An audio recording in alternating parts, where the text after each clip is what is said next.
네. 안녕하십니까? 안녕하세요. 네. 제가 목이 메어서 그래요. 어제 합격하신 분들이 사주는 와이셨어요. 그런데 제가 꼭 오늘 입고 왔을 필요는 없는데 제가 착각을 했어요. 그래가지고 어제 받았으니까 오늘 입고 가야 되겠다 그런 생각 때문에 그래서 목이 메였던 거예요. 자, 그러면 오늘 할 때가 어디냐면 지난주에 전속중개계약까지 했었죠. 모르실 거예요 아마. 134페이지부터 할 차례죠? 네. 정보망. 이제 여러분 뉴스에서 들어보실 때 그 중개업소, 그 지역의 중개업소 사장님들이 막 이렇게 하시면서 이제 누구를 뭐 왕따 시켰다 그런 얘기 들어보셨나요? 그러니까 같이 일하려고 하는데 안 끼워주고 막 그런 거 들어보셨나요? 이게 이 정보망하고 관련돼 있어요. 망이라고 하죠. 용산인가 거기서, 용산에 저희 합격생이 많은데 거기서 한 40여 군데가 있어요. 그 지역에. 근데 한 분이 다른 가게였던 건데 그것을 갖다가 권리금 조금 주고 들어와가지고 중개사무실을 차린 거예요. 용산에서 중개사무실 하나 차리려면 권리금이 1억. 요즘은 1억 5천까지 들었습니다. 그러니까 그분은 그 망해 나간 거기에 딱 들어와서 중개사무실 오픈하니까 어떻게 해요? 만약에 이게 제대로 운영이 되면 권리금 한 1억을 번 거야. 그러니까 다른 부동산 사장 입장에서 봤을 때는 그것도 배 아프고, 또 만약에 같이 껴줘가지고 이렇게 하게 되면 자기들 영업에도 좀 문제가 있고 그러니까 왕따 시키는 거예요. 그 한 집만. 법 위반이에요 사실은 그게. 그런데도 이제 현장에서는 그렇게 하고, 그 다음에 이러한 정보망에 이제 예를 들어서 여러분이 오픈하셔서 가입하려고 하잖아요. 그러면 권리금을 달라고 그래. 근데 요즘은 비싸진 않아. 근데 이제 일반적으로 권리금이 없는 데가 있고, 있는 데는 아주 최소한의 권리금은 한 500 정도. 과거에 이제 분당 같은 경우는 그 권리금이, 망에 가입하는 권리금이 1억까지 갔었어요. 만약에 거기에 가입하지 않으면 일을 못 하니까요.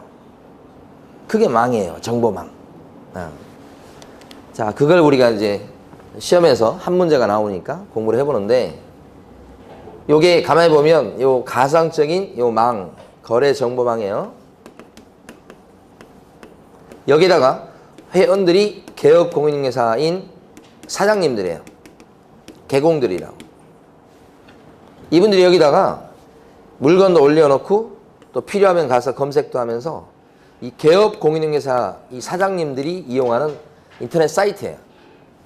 망 이렇게 얘기합니다. 이용되는 형태를 가만히 보면 여기 지금 부동산 사장님을 A라고 하고요. 그런데 B라고 하는 팔려는 의뢰인이 있는데 이 사람이 부동산에 집을 내놓은 거예요. 그랬을 때 이 부동산 사장님이 이 망에다가 정보를 올려놔요. 그러면 다른 쪽 부동산 사장님이 또 계실까요? 이렇게. 그분이 이제 손님이 와가지고 아파트를 사달라 이렇게 의뢰를 해요. 살려고 하는 손님 쪽이죠. 그래서 얘기할 때 어느 지역에 몇 평대 얼마 정도의 아파트를 구해달라 이렇게 얘기하니까 찾아보는 거예요. 만약에 자기 가게에 그 물건이 있으면 바로 소개시켜가지고요. 양쪽한테 복비를 받으니까 좋겠죠. 그렇게 되면. 근데 가게에 그만한 물건이 없어. 그러면 찾아보는 거죠. 찾았죠. 연락을 해요. 임자가 나타났다고. 그래서 이렇게 연락하겠죠. 물건 볼 사람 있다고. 그러면 데려가서 물건을 봐요. 그래서 만약에 조건이 맞으면, 마음에 들고 조건이 맞으면 도장 찍어요. 한 건 했죠. 이때 중간에서 부동산을 소개한 사람이 2명의 부동산 사장님들이에요. 그래서 이 두 분은 공동중개를 하게 된 거예요. 지금 현재 현장에서 일하신 분들은 다 공동중개예요. 혼자서 하면은 양쪽한테 복비를 받으니까 좋은 거 장점이 있지만 이렇게 정보망을 이용하게 되면 혼자 살 수 없어요. 그러니까 복비는 절반으로 줄은 것 같지만 이게 장점이 있는 게 이 사람이 원하는 물건을 즉각 찾아줄 수 있는 장점이 있어요. 망에 올리면. 그래서 신속하게 상대방을 구해줄 수 있다. 그래서 여러 건 해버리면 똑같은 거예요. 그래서 현재는 지금 정보망을 이용해서 중개하는 것이 일반적이다. 그죠? 근데 이 정보망의 개념에서 꼭 아셔야 될 게 정보망은 부동산 사장님들만 이용할 수 있어요. 인터넷 사이트 중에 일반인들이 물건도 올리고 물건도 검색할 수 있는 그런 사이트가 있을 수 있는데 일반인들이 그건 이미 정보망이 아니에요. 정보망의 철칙은 첫 번째 조건은 뭐냐면 부동산 사장님들만 회원이 돼서 부동산 사장님들끼리 정보를 교환한다는 거예요. 안 껴줘요. 반드시 여기를 통해야 돼요. 그 다음에 두 번째는 요게 가만히 보면 이 정보망은 이렇게 부동산 사장님들이 이용하는 사이트입니다 라고 해서 이 정보망이 되는 게 아니고 두 번째 조건은 국토교통부 장관의 지정을 받아야 돼요. 국장의 지정을 받을 것 이렇게. 만약에 공식적인 지정을 받지 않았다 그러면 정보망 사이트가 안 되는 거예요. 국토교통부 장관의 공식 지정을 받아야 된다. 그러니까 지금 현재 보면 그 지역에 보면요. 지역에 부동산 사장님들이 이용하는 망이 있어요. 뭐 두레라든지 스파이더라든지 뭐 이렇게 망이 있는데 지역에 있는 사장님이 쓰는 망.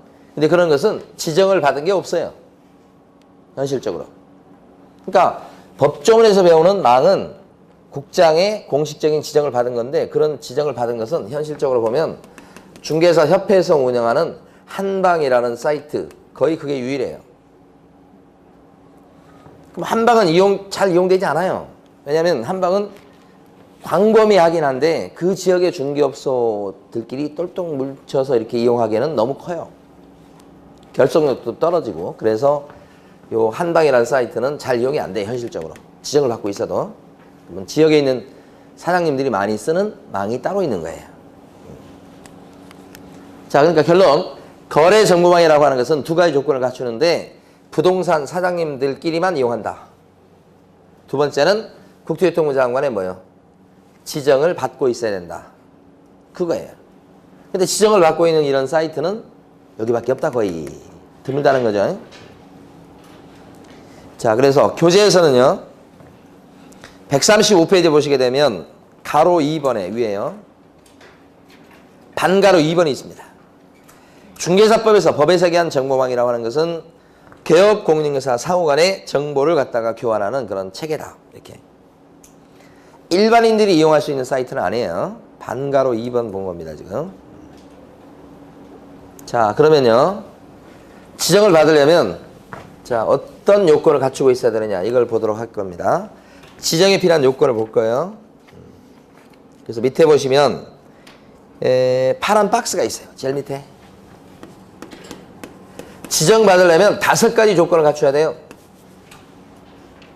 첫 번째가 1번에 보시면 제일 밑에 파란 박스 정보망에 가입 이용 신청을 한 개업 공인중개사의 수가 전국적으로는 500명 이상 돼야 돼요. 그 다음에 2개 이상의 특별시 광역시도에 골고루 가입되어 있어야 되고 최소한 시도별로 30명 이상은 또 가입이 돼 있어야 되는 거예요. 이랬을 때 정보망 사업자로 지정을 받을 수 있다. 첫 번째 조건인데 이게 참 중요해요. 숫자가 나와서 중요한 거예요. 그럼 이 조건에 맞추면 지금 우리나라의 시도라고 하는 것은 제일 마지막에 세종특별자치시가 만들어졌으니까요. 거기까지 치면 제주특별자치도 그 다음에 세종특별자치시까지 치면 17군데나 되는 거예요. 그 중에서 최소한 2군데 이상의 시도에 회원들이 가입되어 있어야 된다. 골고루 가입되어 있을 거 그런 얘기를 하는 거죠. 그러면 만약에 맞춰보세요. 서울에 300명 가입되어 있고 인천광역시 거기에 200명이 가입되어 있어. 경기도에는 1명도 가입이 안 돼 있어.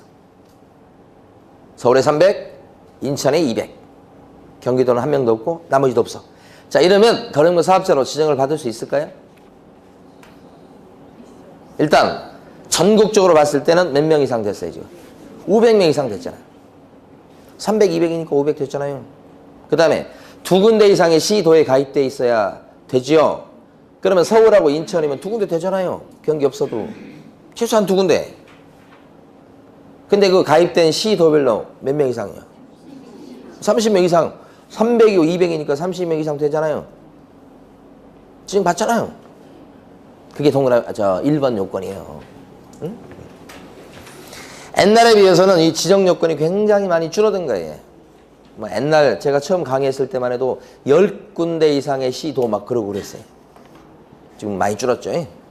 자, 두 번째는요. 다음 페이지 가시면 정보 처리 기사 자격증 갖고 있는 사람 1명 이상이 필요해요.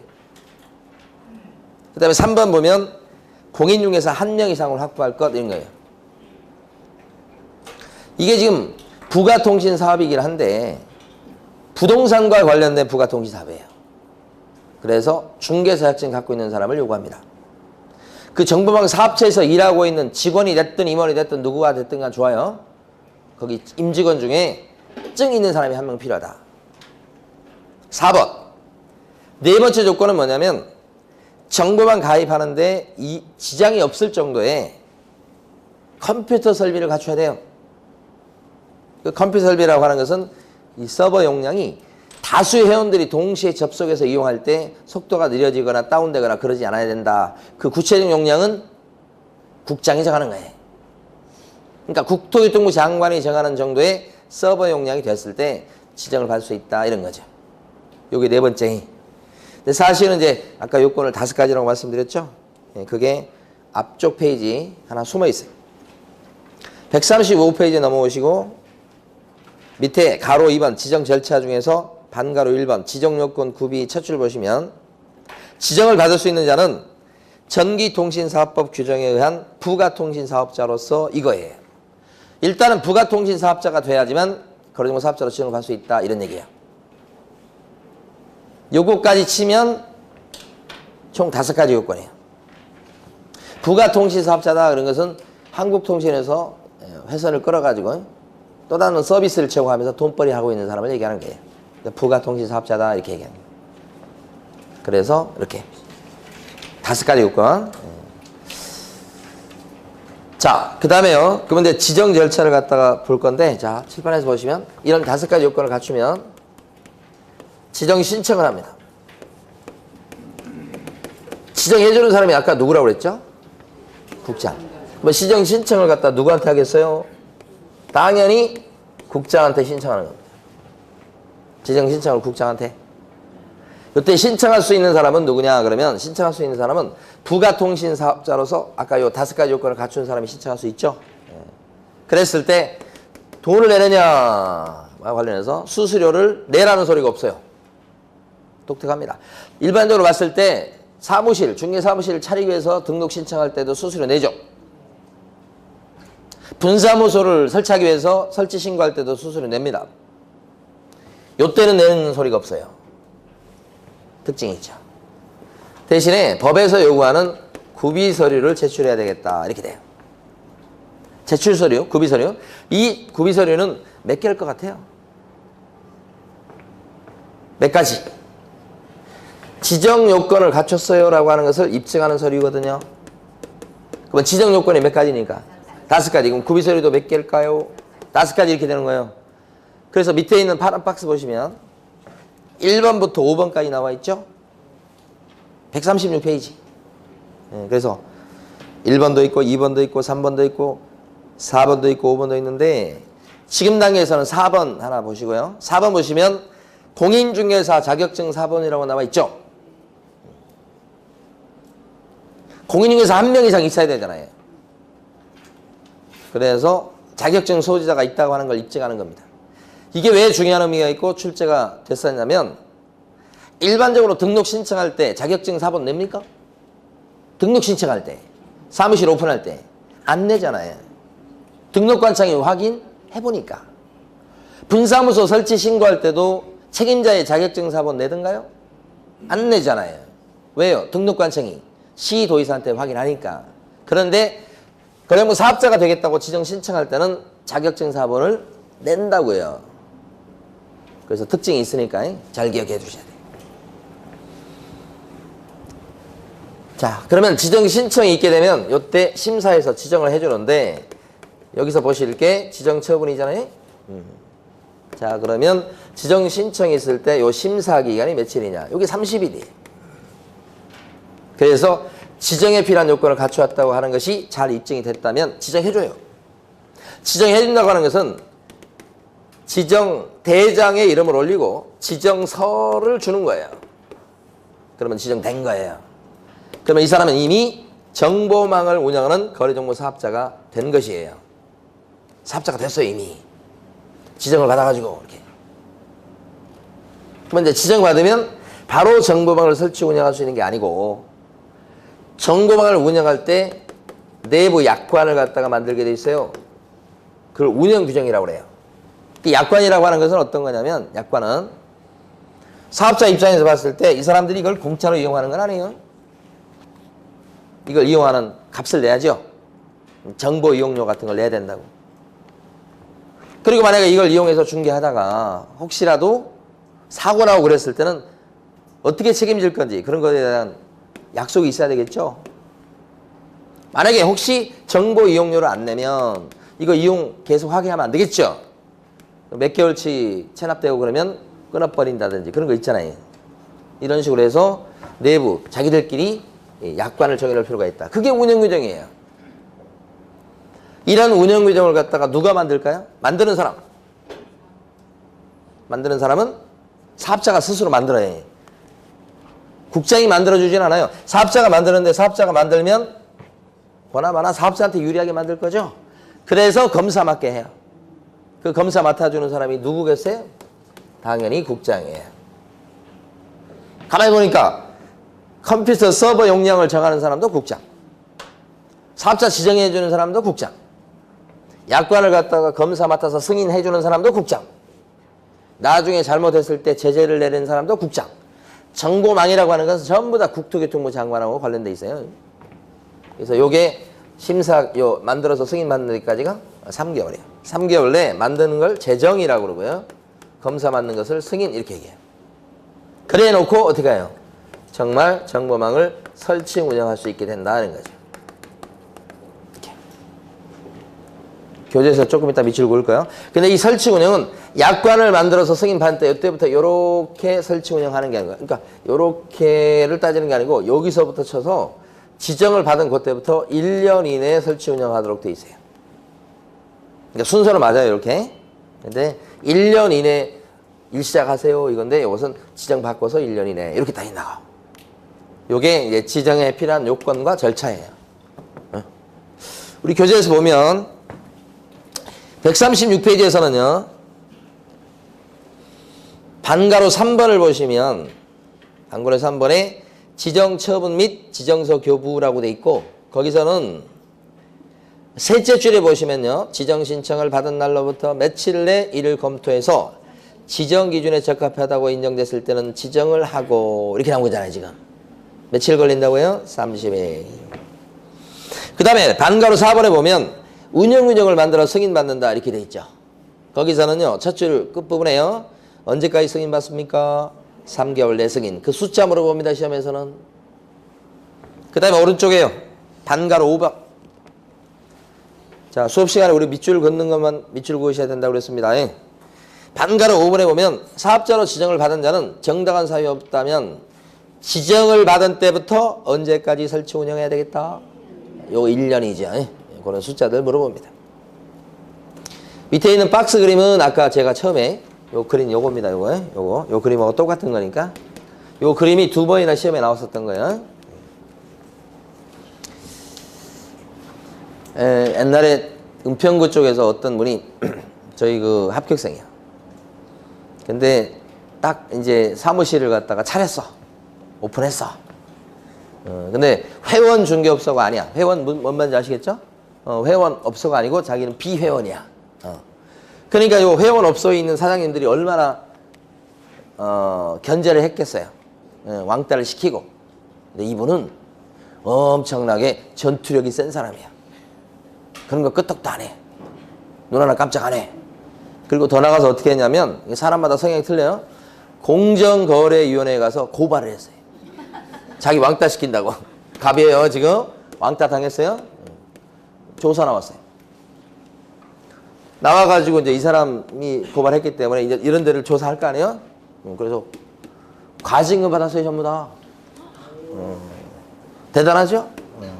그래놓고 자기가 신고했다는 걸 다 알 텐데도 또 가요. 가가지고 또 뭐야 물건 같은 거 좀 이렇게 달라고 그러고 뭐 또 좀 부탁도 하고. 아 대단해요.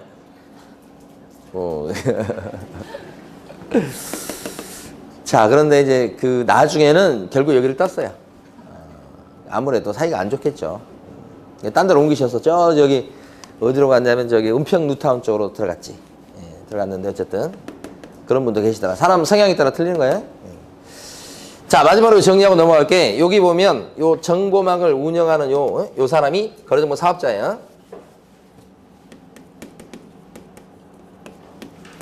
이거 요건 운영하는 사람이에요. 사업자는 운영하는 사람. 근데 밑에 보시면 요 개업공인회사는 정보망을 이용하는 사람이고, 그러면 정보망을 운영하는 주체인 사업자가 운영하면서 지켜야 될 의무가 세 가지가 있어요. 중요합니다. 시험에 잘 나옵니다. 그 다음에 정보망을 이용하는 개업공인회사가 지켜야 될 의무가 두 가지가 있어요. 이렇게. 여기 중에서 위에 게 잘 나와요. 자, 위에 요거는요. 일단 설명을 드려보시고 그 다음 밑줄 그을까요? 사업자는요. 무조건 개업공인중개사인 회원이 준 정보만 올려야 됩니다. 그러니까 개업공인중개사가 아닌 일반 의뢰인들이 부탁을 했다고 해서 물건 올려주면 절대 안 돼요. 거래정보 사업자는 누구만 상대해야 됩니까? 부동산 사장님요. 이게 첫 번째 지켜야 될 철칙이에요.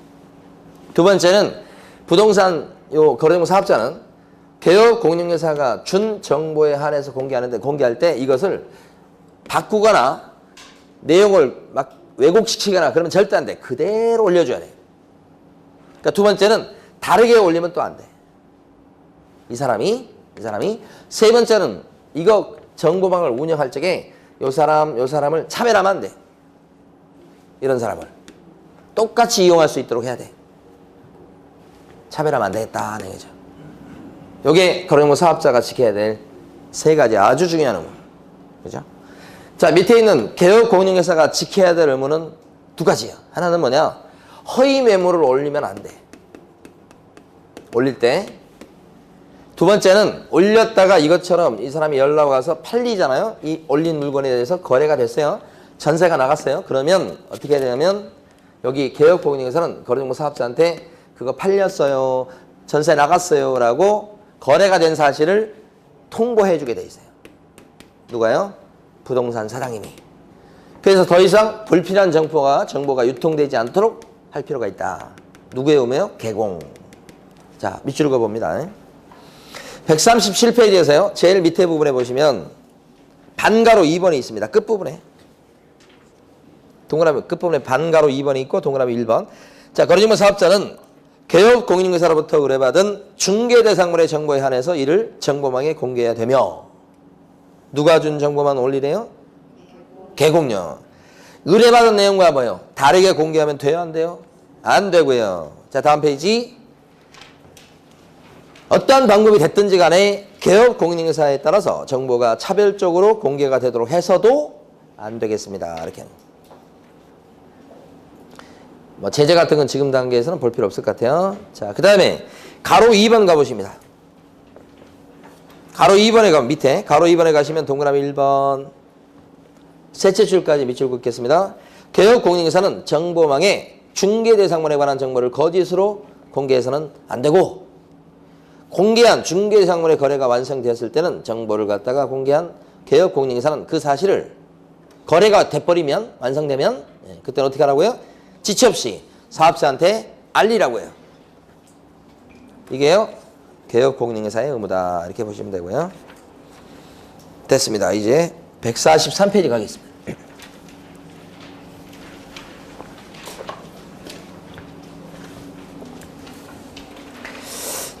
(143페이지) 가보시면 거기 어떻게 보면 중개사 법령에서 가장 핵심적인 부분이라고 볼 수 있어요. 의무와 책임이죠. 자, 먼저 이제 그 밑에 보시면 이제 조문이 하나 있는데, 자, 그 전에 밑에 쭉 내려오셔서, 거기요. 그 조문 다지기라고 돼 있는 거 있죠? 그걸로 정리할게요. 그걸로 정리해버립니다. 다른 거 읽지 마시고. 자, 먼저 29조의 1항을 갖다가 제가 읽어볼게요. 개업공인중개사 및 소속공인중개사는 전문 직업인으로서의 품위를 유지하고, 품위 유지하시고, 신의와 성실로서 공정하게 중개 관련 업무를 수행해야 되겠다. 이게 부동산 시장에서 일하시는 분의 기본 자세예요, 이게. 기본 자세. 근데 옛날에는 뭐 품위 유지 이런 것도 좀 관심을 가졌지만 사실 이게 추상적이고요. 제가 이제 관심을 가진 것은 시험보다는 전문 직업인이다 이 표현이 있잖아요. 저는 이거 정말 옳은 표현이라고 생각됩니다. 이 경매 같은 거 보면 사실은 변호사들도 경매 컨설팅을 하고 의뢰를 받고 뭐 입찰 대리합니다. 근데 거기서 주로 하는 건 뭐냐면 그 소송과 관련된 것들을 주로 해주고요. 그 부동산에 대한 어떤 뭐 평가랄까 안목이랄까 그런 것은 좀 약해요. 저희 이제 후배 변호사들도 보면 이 다른 일을 안 합니다. 경매 컨설팅만 합니다. 굉장히 돈을 많이 벌어요. 이거 해서. 왜냐면 덩치 큰 거라니까. 그런데 부동산에 대한 안목은 부동산 중개하신 분보다 약해요. 다만 이제 소송하고 뭐 그걸 법률적으로 처리하고 그런 건 잘하지. 그러니까 부동산에 대한 그런 안목은 그 지역에 있는 부동산 사장님을 따라갈 사람이 아무도 없어요. 그러니까 제가 생각할 때는 이게 정말 부동산과 관련해서 전문직인 거 맞다 그런 생각을 많이 해요. 그 지역에서 물건별로 다 비교해가지고 이게 왜 더 비싸고 이게 가격차가 이렇게 나고 그런 걸 아주 자세히 알고 계세요. 알 수밖에 없어요. 왜 그래요?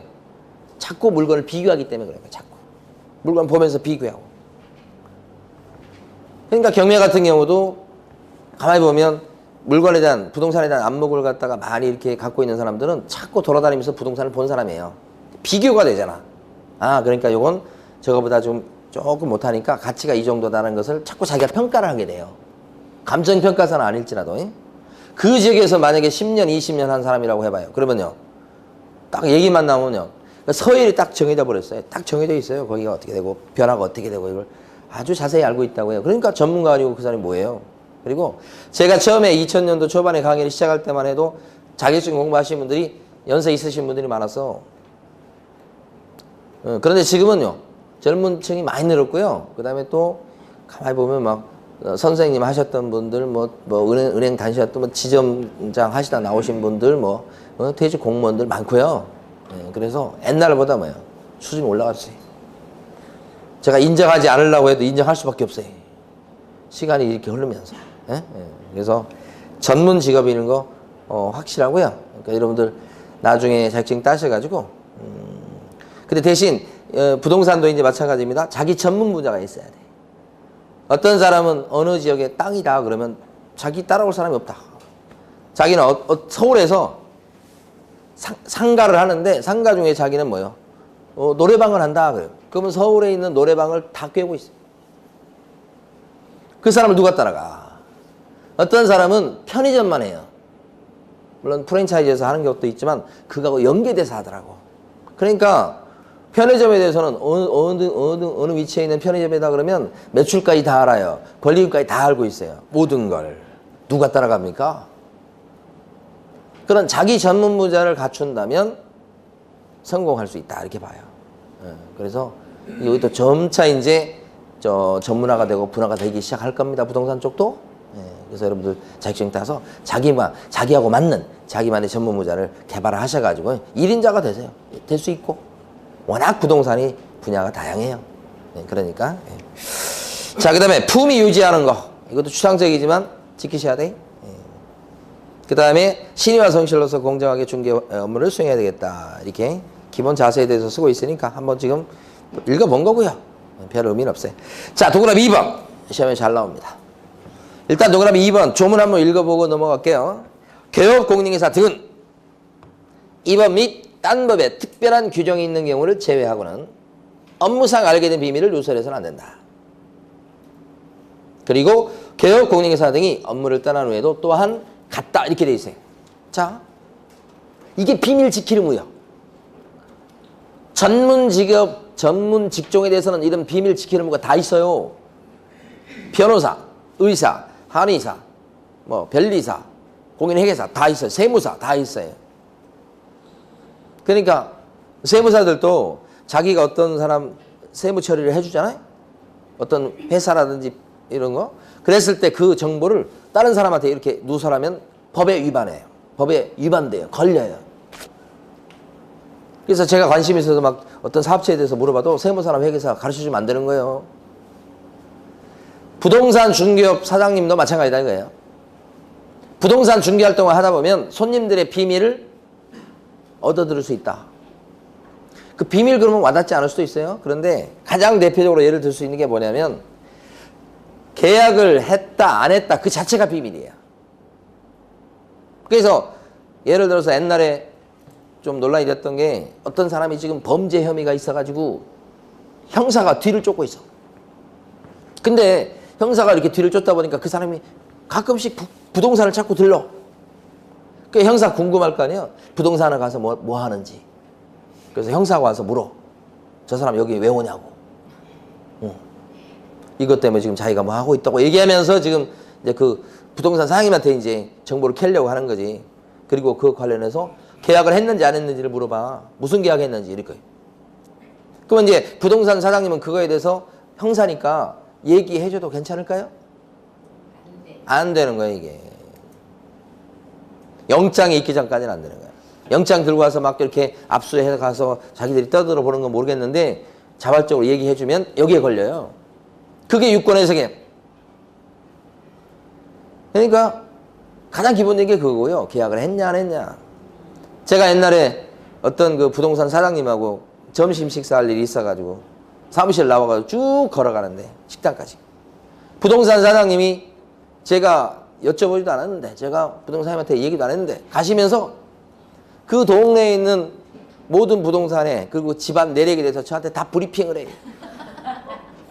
이쪽 집은 큰아들이 지금 어쩌고저쩌고 하면서 재산이 많은데 큰아들이 지금 사고를 쳐가지고 이렇다 그러고 여기 가면 또 저기는 재산은 좀 있긴 한데 부부지간에 어쩌고저쩌고 막 그러면 저한테 막 얘기해줘. 묻지도 않았는데도 제가 심심해할까봐 그런가.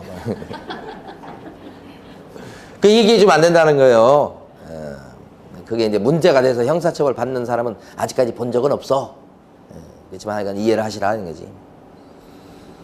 근데 이러한 비밀을 갖다가 누가 지켜줘야 될까요? 누가? 부동산 사장님만 지키는 것일까요? 보증으로 일하는 사람은 비밀을 얻어들을 수 없을까요? 보증도 마찬가지죠. 그래서 첫 줄에 보면 누가 비밀을 지키라고 써져 있냐면 개업, 공인인증서 등자가 중요해요. 거기서. 소공도 비밀 지켜야 돼. 보존도 비밀 지켜야 돼. 임원사원도 다 비밀 지켜야 된다는 얘기죠. 근데 이러한 비밀을 갖다가 100% 언제나 항상 꼭 지켜야 되느냐. 그건 또 아니야. 일부 예외가 있어요. 응? 그 예외가 그 뒤쪽에 보면 나오잖아. 바로 뒤에 이 법 및 다른 법에 특별한 규정이 있는 경우는 제외한다고 돼 있잖아. 그러니까 비밀을 누설해도 괜찮은 경우가 있죠. 지금 방금 우리 종문 읽고 있어요. 뒷페이지 넘어가면 안 돼. 지금 아직도 종문 안 끝났어. 지금. 응? 어떤 경우냐. 가장 대표적인 사례가 시험에 나왔던 사례가 뭐냐면 물건의 하자예요. 어떤 사람이 빌라를 팔아달라고 내놨어. 그러면 그 빌라가 관련해서 보니까 누수 부분이 있어. 그러면 그 빌라 살려는 사람한테 이 빌라는 저기 작은 방 쪽에 누수 부분이 있다. 뭐 이렇게 얘기를 해줘야 되잖아. 아니에요? 그게 좀 이따 배울 설명음이요. 그럼 얘기를 해주는데 그 자기 빌라 내놓은 사람 입장에서 봤을 때는 자기 집이 누수가 있다는 것은 비밀일까 아닐까? 비밀이에요. 비밀이라고 딴 거 없어요. 남한테 알려지면 자기한테 불리한 게 다 비밀인 거예요. 그러니까 저 같은 경우에도 몸무게가 몇 킬로냐 이런 물어보면 대답 안 합니다. 비밀이니까. 저희 둘째 놈 같은 경우는 저 보기만 하면 저희 집에 체중계가 있어요. 보기만 하면 한번 올라가 보라고 막 떠밀어요. 절대 안 올라갑니다. 저희 집 사람도요. 가끔씩은요. 몇 킬로냐고 물어봐. 지금까지 한 번도 얘기해 준 적이 없어요. 알려지면 불리하니까요. 왜요? 밤늦게 뭘 못 먹게 하잖아요. 그래서 얼마 안 돼 이렇게 해야죠. 그게 비밀이에요. 별것도 아니에요. 그 비밀. 근데 그 비밀을 아까 그 물건의 하자 같은 것은 얘기해 주는 것과 더 앞서는 거야. 얘기해 줬다고 그래가지고 그걸 비밀 누설죄로 잡아다 처벌하면 되겠어요? 그게 부동산 사장님의 본연의 업무인데? 그러니까 그런 예외는 있다. 세 번째, 언제까지 비밀을 지켜줘야 되냐? 이것도 이제 의미가 있지. 언제까지 비밀을 지켜야 됩니까? 거기 보면 둘째 줄 끝부분에 업무를 떠난 후에도 또한 같다고 했으니까 중개업을 관둔 뒤에일지라도 입을 다물어줘야 된다는 거죠. 죽을 때까지. 응? 죽을 때까지란 말하고 똑같은 거예요, 그게. 예? 평생, 그죠? 근데 이게 비밀 지키는 게 얼마나 어렵습니까? 그죠? 입이 근질근질 해가지고. 변호사들도 비밀 지켜야 되거든요. 근데 변호사들이 사생활에 대한 얘기를 해주는 걸 되게 많이 들었어요. 유명한 사람들 있잖아. 그러면 그 사람, 자기 손님 중에, 고객 중에 유명한 뭐 배우가 있다, 탤런트가 있다. 응? 그 형이 이혼 전문 변호사야. 지금 이제 깜빵에 가 있지. 뉴스에 나오고 막 그랬어요. 처음에 이혼 전문 변호사로 떴어. 그 다음에는 엄청나게 재산을, 돈을 많이 번 모양이야. 근데 이제 그것이 문제가 돼서 최아무개 변호사라고 인터넷 치면 나와. 유명했어, 아주. 근데 그 형 너무 좋아요, 사람. 그래서 다 나쁜 사람만 깜빵 가는 건 아니야. 그냥 죄 있으면 가는 거야. 돈을 벌 때는 이제 조금 이상하게 벌어서 그렇지. 네. 자, 뭔 얘기를 하다가. 근데 그 형 만나서 얘기하잖아. 그러면 그 마무개가 어쩌고저쩌고. 그 마무개 누군지 알 거야, 또. 이혼 맡아가지고 이렇게 해주잖아. 그러면 알 수밖에 없어요, 사생활을. 이거 법에 걸리죠? 형법에 걸려요. 근데 내가 그 변호사들 그것 때문에 잡혀가고 처벌받았다는 소리 들어보지는 못했어. 이것도 마찬가지야. 제가 들어본 적이 없어. 그냥 교과서에만 있는 거야. 마음 놓으셔. 네. 자, 근데 처벌받는 걸 좀 봅니다. 144페이지 가시면 가로 3번이 위반 시 벌칙이라고 되어 있는 거 있죠? 네. 첫 줄에 보면 비밀을 누설한 경우에는 피해자의 고소가 없다고 하더라도, 자, 둘째 줄 어떻게 처벌받습니까? 1년 이하의 징역이나 1천만 원의 벌금으로 처벌받습니다. 그 얘기요. 형량을 잘 물어봐요, 사실은 이건. 자, 그리고 그 둘째 줄 끝에 다만 피해자의 명시한 의사에 관해서는 벌할 수 없다라고 돼 있죠. 자, 비밀 누설죄는요, 그 고객에게 비밀을 보호해 주려고 만든 거예요. 고객을 위해서. 그런데 비밀을 누설당한 고객이 누설당했음에도 불구하고 괜찮대. 그러면 그런 경우까지 국가에서 나서서 처벌을 할 필요가 있겠느냐. 본인이 괜찮다는데 처벌할 필요가 없죠. 그때는 처벌 안 합니다. 이랬을 때 이걸 갖다가 아주 조금 어려운 말로 할 때 반의사 불벌죄다 이렇게 얘기하고, 반의사 불벌죄에 해당되는 가장 대표적인 사례가 폭행죄예요.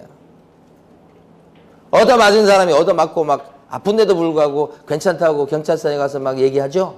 얻어맞고서도 경찰서에 가서 뭐라고 그래? 괜찮다고요. 아픈데도 괜찮다고 그래. 네. 왜 그래? 통증을 못 느낄 정도로 뭘 받는 게 있죠? 합의금 받잖아. 예? 그러니까 뭐요? 아프지만 안 아프다고 그러지. 그럼 처벌? 안 하는 거예요. 아니, 저희 집사람 이번에 롱패딩을 요새 유행인가 어쩐가 그거 사고 싶다고 그래가지고 막 졸라가지고, 그럼 알았어 해서 카드를 줬거든요. 그래가지고 그 전까지 롱패딩 사기 전까지 아이고 힘들어 하더니 사고 오더니만 어떻게 해요? 힘이 안 들던데요. 더 문제인 건 딱 이틀 가더라고요. 이틀 지나고 나니까 다시 또 아이고 힘들어. 반의사 불벌죄 기억하시고. 예. 그 다음에 오른쪽에 가시면 145페이지 확인 설명 의무. 자, 지금부터 이제 하는 내용 제일 중요한 내용입니다. 사실은 뭐냐면 첫 번째가 확인 설명 의무입니다.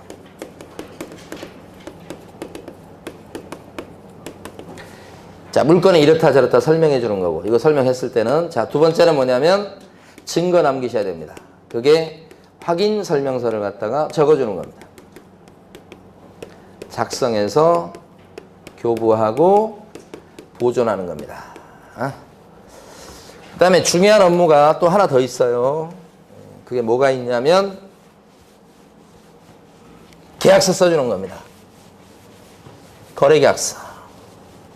매매나 임대차 계약서 써주는 걸 거래계약서다 이렇게 얘기합니다. 그러니까 지금 보니까 제가 3번이라고 쓸게요.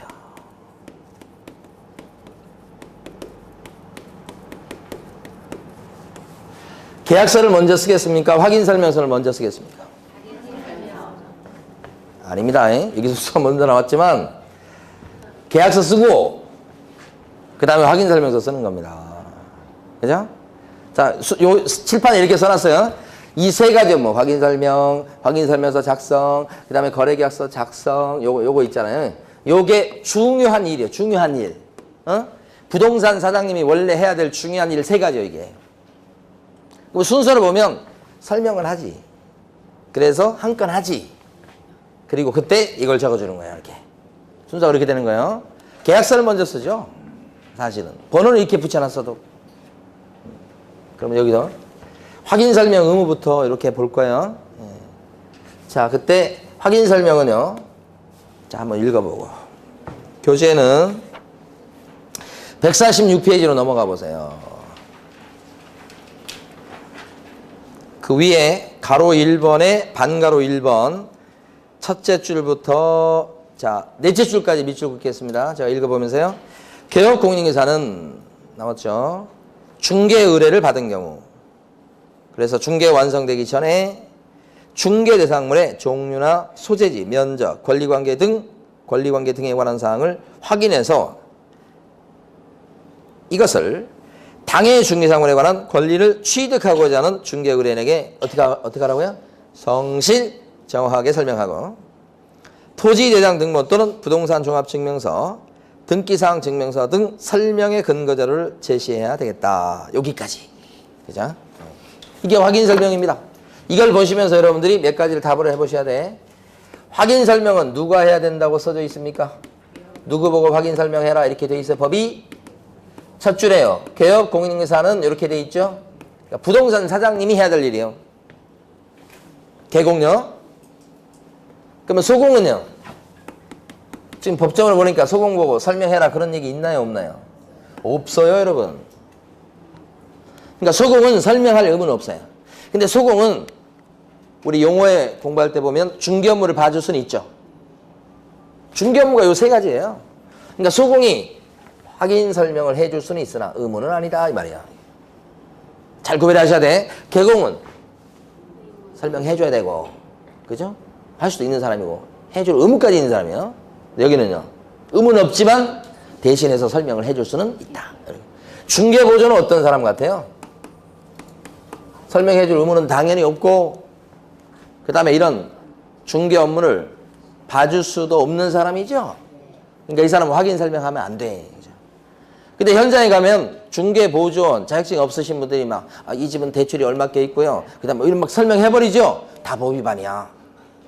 사실은 법 위반인데 어쨌든 다 뭐 넘어가지요. 뭐 사실은. 근데 하여간 시험 보실 때는 구별하시고. 자, 두 번째. 언제 확인 설명해라 이렇게 돼 있습니까? 법이. 언제 설명해라고요? 의뢰를 받고 첫 줄 나오죠. 의뢰 받고 언제요? 중개가 완성되기 전이요. 그죠? 중개 완성이 뭡니까? 중개 완성. 중개 완성이 뭔가요? 중개 완성. 요거. 우리 지난주에 한 것 같은데 중개계약 하면서 그림 그려가면서 그쵸? 중개 완성 그러면 매매나 임대차 계약, 교환 계약이 체결되는 거. 계약 체결이 중개 완성이에요. 그럼 계약서 쓰기 전에 설명해라 이 말이죠? 그게 맞겠죠? 계약서 쓰기 전에 설명해야 되겠죠? 계약서 다 쓰고 나서 이 집은 빚더미예요 이러면 안 되잖아.